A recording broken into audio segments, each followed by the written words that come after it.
ಪ್ರಪಂಚವನ್ನೇ ಬಿಟ್ಟು ಬಿಡದೆ ಕಾಡಿದ್ದ ಮಹಾಮಾರಿ ಕೊರೋನಾ ಮತ್ತೆ ಬಂದು ಒಕ್ಕರಿಸಿದೆ. ಮಳೆಗಾಲ ಆರಂಭವಾಗ್ತಾ ಇದ್ದಂತೆ ದೇಶದಾದ್ಯಂತ ಕೊರೋನಾ ವೈರಸ್ ಹಾವಳಿಯೂ ಹೆಚ್ಚಾಗ್ತಿದೆ. ಬೆಂಗಳೂರಿನಲ್ಲಿ ಕೊರೋನಾ ರೀ ಎಂಟ್ರಿ ಬೆನ್ನಲ್ಲೇ ಜನರು ವ್ಯಾಪಾರಸ್ಥರು ಅಲರ್ಟ್ ಆಗಿದ್ದಾರೆ. ಆಸ್ಪತ್ರೆಗಳ ಬಳಿಕ ಹೋಟೆಲ್ಗಳಲ್ಲೂ ಕಡ್ಡಾಯವಾಗಿ ಮಾಸ್ಕ್ ಧರಿಸುವಂತೆ ಬೋರ್ಡ್ ಹಾಕಿದ್ದಾರೆ. ಸರ್ಕಾರದ ಆದೇಶಕ್ಕೆ ಕಾಯ್ದೆ ಜನರು ಸ್ವಯಂ ಪ್ರೇರಿತರಾಗಿ ಅಲರ್ಟ್ ಆಗಿದ್ದಾರೆ.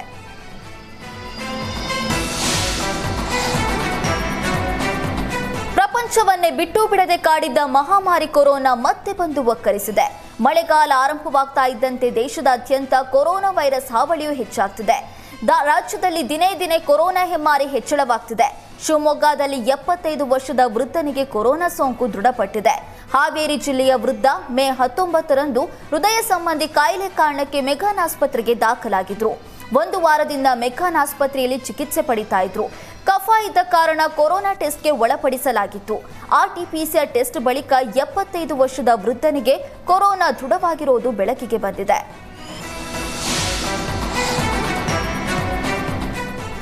ಪಾರು ಸೀರಿಯಲ್ ಖ್ಯಾತಿಯ ಶ್ರೀಧರ್ ನಾಯಕ್ ಕೊನೆಯುಸಿರೆಳೆದಿದ್ದಾರೆ. ಶ್ರೀಧರ್ ನಾಯಕ್ ಪಾರು, ವಧು, ಮಂಗಳಗೌರಿ ಸೇರಿದಂತೆ ಹಲವು ಸೀರಿಯಲ್ಗಳಲ್ಲಿ ನಟಿಸಿದ್ರು. ಕಳೆದ 6 ತಿಂಗಳಿನಿಂದ ಶ್ರೀಧರ್ ನಾಯಕ್ ಅನಾರೋಗ್ಯದಿಂದ ಬಳಲ್ತಾ ಇದ್ರು.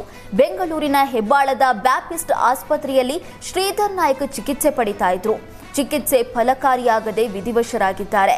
ಇತ್ತೀಚೆಗೆ ತೀರಾ ಆರ್ಥಿಕ ಪರಿಸ್ಥಿತಿ ಹದಗೆಟ್ಟಿದ್ರಿಂದ ಸಾಮಾಜಿಕ ಜಾಲತಾಣದಲ್ಲಿ ಆರ್ಥಿಕ ಸಹಾಯ ಕೋರಿದ್ರು.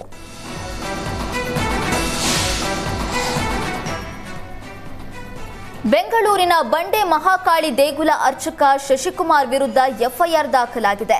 ಚಾಮರಾಜಪೇಟೆಯಲ್ಲಿ ಗ್ಯಾರೇಜ್ ಕೆಲಸ ಮಾಡ್ತಾ ಇದ್ದ ರಮೇಶ್ ಬಾಬು ಹಾಗೂ ದರ್ಶನ್ ಆಪ್ತ ಅರ್ಚಕ ಶಶಿಕುಮಾರ್ ಮಧ್ಯೆ ದೇವಾಲಯದ ಪಾಸ್ ವಿಚಾರವಾಗಿ ಕಿರಿಕ್ ಶುರುವಾಗಿತ್ತು. ಅರ್ಚಕ ಶಶಿಕುಮಾರ್ 4 ಪಾಸ್ಗಳನ್ನು ಕೊಡೋದಾಗಿ ಹೇಳಿದ್ದ. ಪ್ರತಿ ಬಾರಿ ಹೋದಾಗಲೂ ಪಾಸ್ ಕೊಡೋದಕ್ಕೆ ಅರ್ಚಕ ಶಶಿಕುಮಾರ್ ನಿರಾಕರಿಸಿದ್ದ. ಮೊನ್ನೆ ಶನಿವಾರ ಪಾಸ್ ಕೇಳಲು ಹೋದಾಗ ಇಬ್ಬರ ನಡುವೆ ವಾಗ್ವಾದ ಉಂಟಾಗಿ ಕೈ ಮಿಲಾಯಿಸಿದ್ರು. ಆದರೆ ಇಷ್ಟಕ್ಕೆ ಸುಮ್ಮನಾಗದ ಶಶಿಕುಮಾರ್ ಗ್ಯಾಂಗ್ ಕರೆದುಕೊಂಡು ಕಿಡ್ನಾಪ್ ಮಾಡಿ ಹಲ್ಲೆ ನಡೆಸಿದ್ದಾರೆ ಎಂದು ರಮೇಶ್ ಬಾಬು ಬಂಡೆ ಮಹಾಕಾಳಿ ದೇಗುಲದ ಪ್ರಧಾನ ಅರ್ಚಕ ಶಶಿಕುಮಾರ್ ವಿರುದ್ಧ ಎಫ್ಐಆರ್ ದಾಖಲಿಸಿದ್ದಾರೆ. ಬಿಎನ್ಎಸ್ 140, ಬಿಎನ್ಎಸ್ 109 ಸೆಕ್ಷನ್ ಅಡಿಯಲ್ಲಿ ಚಾಮರಾಜಪೇಟೆ ಠಾಣೆಯಲ್ಲಿ ಪ್ರಕರಣ ದಾಖಲಿಸಲಾಗಿದೆ. ಕಸಾಯಿಖಾನೆಗೆ ಸಾಗಿಸ್ತಾ ಇದ್ದ ಹಸುಗಳನ್ನ ಬಜರಂಗ ದಳದ ಕಾರ್ಯಕರ್ತರು ರಕ್ಷಿಸಿದ ಘಟನೆ ರಾಯಚೂರು ಜಿಲ್ಲೆಯ ಸಿಂಧನೂರು ನಗರದಲ್ಲಿ ನಡೆದಿದೆ. ಸಿಂಧನೂರಿನಿಂದ ಹೈದರಾಬಾದ್ ಕಡೆಗೆ ಕಂಟೈನರ್ ಲಾರಿಯಲ್ಲಿ ಜಾನುವಾರುಗಳನ್ನು ಸಾಗಾಟ ಮಾಡಲಾಗ್ತಾ ಇತ್ತು. ಈ ವೇಳೆ ಬಜರಂಗ ದಳದ ಕಾರ್ಯಕರ್ತರು ದಾಳಿ ನಡೆಸಿ ಲಾರಿಯಲ್ಲಿ 20 ಎಮ್ಮೆಗಳ ಹಾಗೂ 24 ಹಸುಗಳನ್ನು ರಕ್ಷಿಸಿದ್ದಾರೆ. ಅಕ್ರಮವಾಗಿ ಜಾನುವಾರುಗಳನ್ನು ತುಂಬಿದ ಲಾರಿಯನ್ನ ಬಜರಂಗ ದಳದ ಕಾರ್ಯಕರ್ತರು ಪೊಲೀಸರಿಗೆ ಒಪ್ಪಿಸಿದ್ದಾರೆ. ಘಟನಾ ಸಂಬಂಧ ಸಿಂಧನೂರು ಟೌನ್ ಪೊಲೀಸ್ ಠಾಣೆಯಲ್ಲಿ ಪ್ರಕರಣ ದಾಖಲಾಗಿದೆ.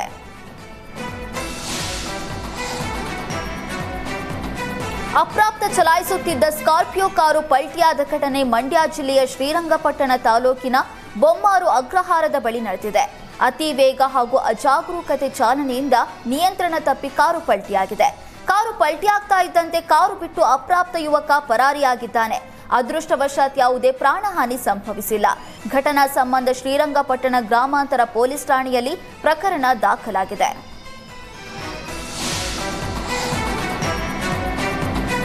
ಕೋರ್ಟ್ ಆವರಣದಲ್ಲೇ ರೌಡಿಯೊಬ್ಬ ರೀಲ್ಸ್ ಮಾಡಿ ಹುಚ್ಚಾಟ ಮೆರೆದಿದ್ದಾನೆ. ಮಂಗಳೂರಿನ ಜಿಲ್ಲಾ ನ್ಯಾಯಾಲಯದ ಆವರಣದಲ್ಲಿ ಈ ಘಟನೆ ನಡೆದಿದೆ.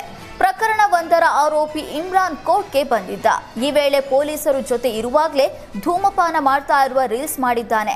ಸಾಮಾಜಿಕ ಜಾಲತಾಣಗಳಲ್ಲಿ ರೌಡಿ ಮಾಡಿದ ರೀಲ್ಸ್ ಭಾರಿ ವೈರಲ್ ಆಗ್ತಿದೆ. ಕರ್ತವ್ಯ ನಿರತ ಸಿಬ್ಬಂದಿ ಮತ್ತು ನ್ಯಾಯಾಲಯವನ್ನ ಅವಹೇಳನಕಾರಿಯಾಗಿ ಬಿಂಬಿಸಿದ್ದಕ್ಕೆ ಆರೋಪಿ ಇಮ್ರಾನ್ ವಿರುದ್ಧ ಎಫ್ಐಆರ್ ದಾಖಲಿಸಲಾಗಿದೆ.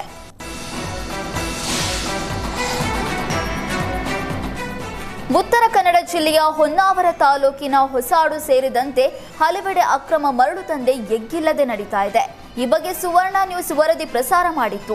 ಸುವರ್ಣ ನ್ಯೂಸ್ ವರದಿ ಬಳಿಕ ಎಚ್ಚೆತ್ತ ಗಣಿ ಇಲಾಖೆ ಅಧಿಕಾರಿಗಳು ಅಕ್ರಮ ಮರಳು ಸಾಗಾಟ ಮಾಡ್ತಾ ಇದ್ದ ವಾಹನಗಳನ್ನು ಸೀಸ್ ಮಾಡಿದ್ದಾರೆ. ಗಣಿ ಮತ್ತು ಭೂವಿಜ್ಞಾನ ಇಲಾಖೆ ಹಿರಿಯ ಅಧಿಕಾರಿ ಆಶಾ ನೇತೃತ್ವದಲ್ಲಿ ದಾಳಿ ನಡೆಸಿ ವಾಹನಗಳನ್ನು ಸೀಸ್ ಮಾಡಿದ್ದಾರೆ. ರಾಜಕಾರಣಿಗಳ ಕೃಪಾಶೀರ್ವಾದದಿಂದ ಅಕ್ರಮ ಮರಳುಗಾರಿಕೆ ನಡೀತಾ ಇದೆ ಅಂತ ಸ್ಥಳೀಯರು ಆಕ್ರೋಶ ಹೊರಹಾಕಿದ್ದಾರೆ.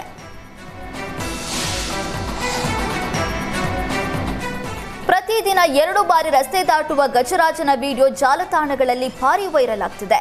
ಚಾಮರಾಜನಗರ ಜಿಲ್ಲೆಯ ಹನೂರು ತಾಲೂಕಿನ ಅಜ್ಜಿಪುರ ಮಾರ್ಗದಲ್ಲಿ ದಿನಕ್ಕೆ 2 ಬಾರಿ ಗಜರಾಜ ಕಾಣಿಸಿಕೊಳ್ತಾನೆ. ಇದುವರೆಗೂ ಒಂಟಿ ಸಲಗ ಯಾರಿಗೂ ತೊಂದರೆ ಕೊಟ್ಟಿಲ್ಲ. ಕಾಡಾನೆ ದಾಟುವಾಗ ರಸ್ತೆ ಪಕ್ಕ ನಿಂತು ಪ್ರಯಾಣಿಕರು ವಿಡಿಯೋ ಮಾಡಿದ್ದಾರೆ. ಪ್ರಯಾಣಿಕರೊಬ್ಬರು ಮಾಡಿದ ವಿಡಿಯೋ ಸಾಮಾಜಿಕ ಜಾಲತಾಣಗಳಲ್ಲಿ ಸಿಕ್ಕಾಪಟ್ಟೆ ವೈರಲ್ ಆಗ್ತಿದೆ.